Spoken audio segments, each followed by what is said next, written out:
Mas já teve algum dia que você foi para fazer a matéria, então eu vou usar outro termo, que você vai com a faca nos dentes, você tá pronto. Ok. Você conversou, você fez uma entrevista. Se você fosse médico, você diria que você fez uma anamnese. Bem feita. Né? Bem feita. Enfim. E que você chegou lá e a coisa foi pacífica.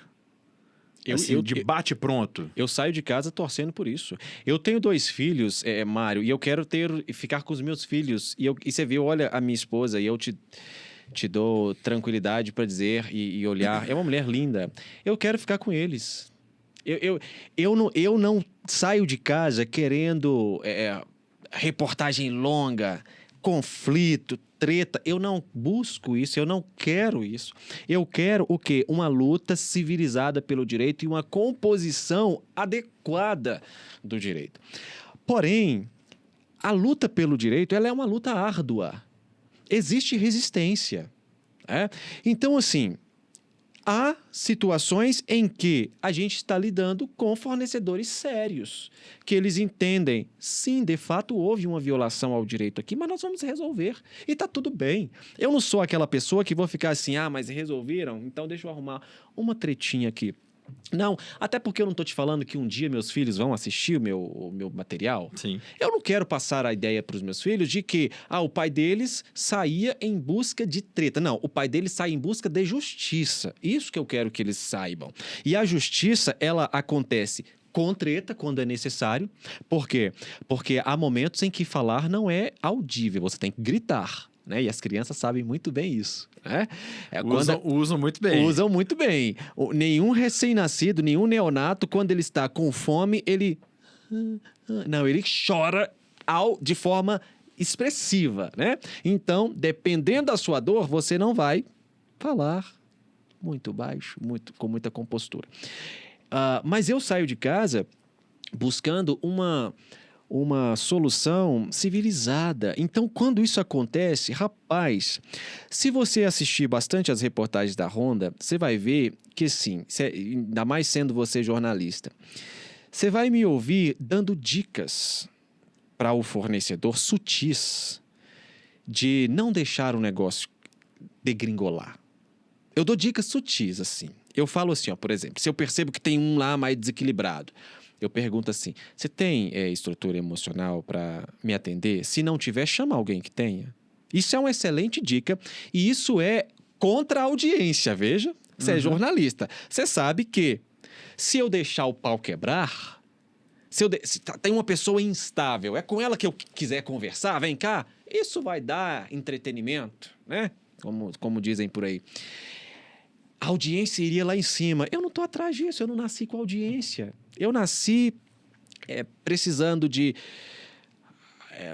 família, então é uma base, um apoio, valores, alimento físico, um teto. Eu não nasci precisando de audiência. Então eu não saio de casa desesperado a fazer isso acontecer a todo tempo. Não. Mas eu sei o que daria mais e o que daria menos. E aí você me vê, quem me assiste, a minha testemunha diz, me vê militando para o que daria menos. Porque eu poderia ficar lá atiçando aquela pessoa ou conversando com ela. Eu sempre não quero conversar com essa pessoa. Só que eu também, meu amigo, eu não tenho o condão de impedir a pessoa de fazer o que ela quer fazer. Tem gente que quer, entende? Então, assim, eu falo, olha, você está indo muito bem. Vamos só resolver o problema aqui. Tá. Aí a pessoa começa a questionar isso, aquilo, A, B, C, D. E aí alguns partem para a agressão, outros partem para o deboche. Eu vou responder conforme precisa ser respondido. Né? Polícia, por exemplo. Se você assistir ao meu conteúdo, você vai ver que atualmente eu tenho dado uma boiada para não chamar a polícia para as minhas reportagens. Por quê? Primeiro, que não é do interesse, parece não ser do interesse da própria instituição se apresentar como parceira da sociedade no que diz respeito à luta pelo direito do consumidor. Por quê? Porque por muitas vezes profissionais que foram atender a ocorrência não tinham o menor preparo para atender a ocorrência e estava gerando constrangimento. com a própria instituição. Porque, como eu te disse que a audiência é inteligente, a audiência sabe julgar. Então, se chega um policial militar para atender uma ocorrência, aí ele vai e fica lá, não sei quantos minutos falando com a empresa, mas quando ele chega para conversar com o jornalista e o consumidor, ele está completamente desmotivado a conversar, ele não quer conversar, ele interrompe, ele é agressivo. Quem está em casa assistindo vai concluir o quê? Parece que esse rapaz pegou um lado.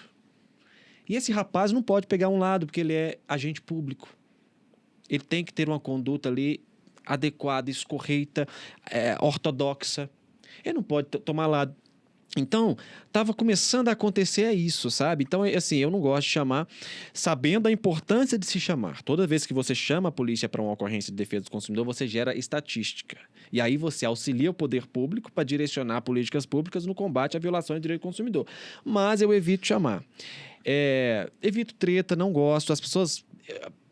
Mas, assim, entretenimento... Tem gente que assiste por entretenimento. Eu falo que não é. A Ronda não é um programa de entretenimento. A Ronda do Consumidor está lidando com um consumidor que está sofrendo. É por isso que eu sou, assim, extremamente radical em não taxar a Ronda como entretenimento. Por mais que ela sirva de entretenimento para alguns, mas não é. Como que o sofrimento de alguém pode ser entretenimento? O consumidor que me procura, ele teve o seu direito violado. Isso é entretenimento.